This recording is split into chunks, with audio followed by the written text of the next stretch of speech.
Why don't you pray with me? Please. Dear Lord, I ask you to watch over and heal this young man. Yo, Lamar lost his mind. He's showing up at the house. He was like, "Are you Meech and Terry's mom?" And then they had to like pray. She had to like get his hand and saying the Lord. He had the gun and everything, and she trying to like find the knife to stab him. It was a good thing like she put the knife on the table, because if she would have stabbed him, most likely he would have shot her anyway. But I was like, yo, and then he just like, I felt like maybe the prayer worked, because that's the thing. It's like, even though that from in the documentary, it was like at the time Leighton was pissed at Meech and he really wanted him dead at that point.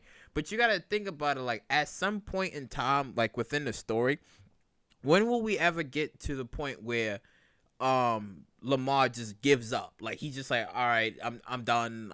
That's it, this and that, and then he just go back to doing what he was doing, right? Like that's what I'm kind of wondering when we're gonna get to that, because I know that right now, like Lamar just wants revenge after everything that Meech did to him, so he's full on like wanting revenge. But I do wonder, like, when is there gonna come a time where he's just like, all right, I'm done. I'm gonna do my thing. Meech, if we ever cross paths again, I will kill you, and that's about it. Like I wonder when that's gonna come up, because it's like, you know, like I said, he still wants revenge, and yo, he going crazy. Now, the part where I like with Brian and his son, and he, like, you know, the bullies, and I mean, everybody go through that in life, where if you go to the school and you have like some bully. I mean, well, see, comment down below. What was like y'all worst, like I guess high school or school experience with like a bully? Just something like y'all don't have to tell me nothing too crazy, but tell me something like, because I'm like, he was like, yo, he took his shoes and shit. I'm like, yo, and then they went to the school, and that's the shit that irked the fuck out of me, because it was like, he's sitting there, he's talking to, I guess, like the principal. He's like, yo, my son, like, yo, what's going on? And they like looking like, I mean, she looking, well, he ain't saying nothing. I can't. I'm like, what is this? Like, what is this? And then you see like I guess like the three bullies, they looking, and then he telling me like, yo, you gotta stay at school. And then he goes over to B Mick's house, and he's like, nah, I need a favor from you. I'm kind of wondering, like, I still wonder like that whole dynamic between like him and B Mick, because I'm like, okay, B Mick helped him out, even though he has no choice, because, you know, he has evidence and shit, so he has no choice but to help him. But, you know, he helped him out with this little thing, like, yo, like, you know, you bullying him and this and that. But I kind of do wonder, like, if Brian's son would ever, like, I guess, get the gun and actually kill his bullies, because we seen, like, the little stare or glare at the end where he was looking, he was trying to tell him, like, yo, you need to stand up for yourself. Because I'm pretty sure that every parent, because mine did, was like, if you not fighting back in school, I'm gonna beat your ass.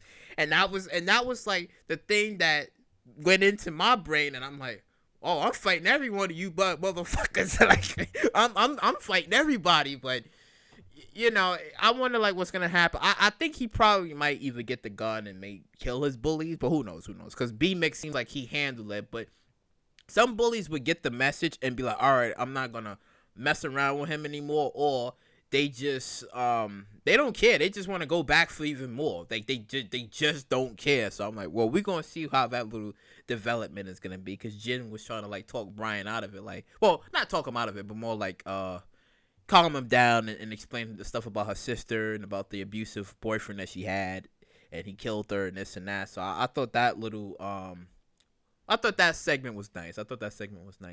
Now Charles. Man, see, Charles, you see, I was confused like the entire time I was watching this, because the woman from the church and the woman, I guess his neighbor, I was confused. I thought they was the two the same people, and I was just watching like, And then when Lucia was with the woman from church, I'm like, wait, huh? I'm confused. Like, I was so confused. And then everything made sense. He was like, oh, we're gonna have this little get together. Charles, see, I like this because Charles is conflicted. It was like he didn't want to go through with it, but then she was like, "Man, I see the animal within you." Charles like, "Oh shit, keep talking to me." And then as soon as she was like, nah, you don't gotta go anywhere, I said, oh, that was it. That was it. And then when Lucia came back and she was like talking to him, she's like, tonight we can still kind of. He just looked at her with this look. I mean, at least he took a shower though. But I was like, damn, 2 women in one night. But you do know that eventually that's gonna come out though. That Charles was at the neighbor's house because everybody was there at the party, so they're gonna be like, oh yeah, your husband, yeah, he didn't leave first. I think he kind of left late. So everybody's gonna know about, like, yeah, that was the woman that Charles did his thing with. So I think once when that comes out, eventually the marriage is gonna be over. The marriage is gonna be over, and then because everyone's gonna know about it. But then there's no way for Charles to justify, even if he says that he tried everything. But then you look at Lucia; she was more of a big of a woman here because she talked down literally a psychopath. When this man, he couldn't control himself. So. I thought that was nice. And then, Meech and Terry in Atlanta trying to figure some things out.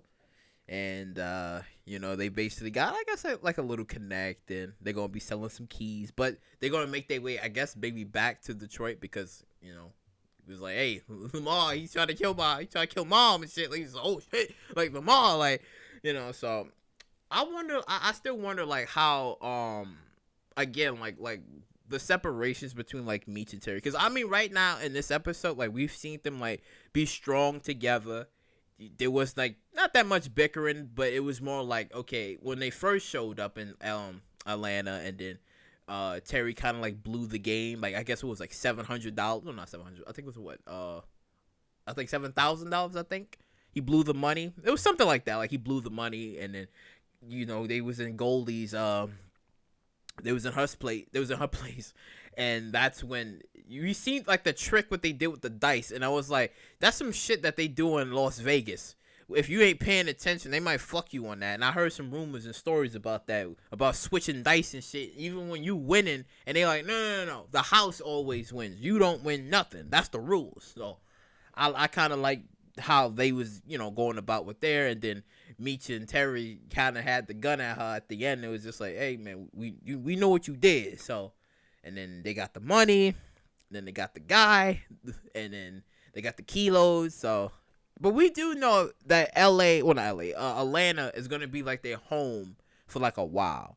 It's gonna be their home for like a while and stuff, because they're not gonna stay in Detroit like that. Like they probably might go back, but then they're gonna be like, oh, well, we got business in Atlanta, so we're gonna go back to Atlanta. I think that's how that's gonna be, because apparently, they still on this drug drought, so nobody's making anything. Well, not as much, but everyone's on a drug drought. So, and then K9 is being looked at by by the cops. So they like, hey, somebody went missing. We looking at K9. So it's gonna like lead all the way back to like Meech and Terry again, and that's just gonna be fun to watch. But I kind of like how when Meech and Terry, like, they were sitting at the table and they was talking, he was just like, you know what, Meech, like, I wasn't sure, this and that. And then like the dialogue, I guess, of older Terry, when he was explaining, he was just like, I always wanted to do this. Like, I always want to be back in the game. So hey, when you making good money, not that boo-boo the fool money, like you making good money, you like, who wants to go back to making this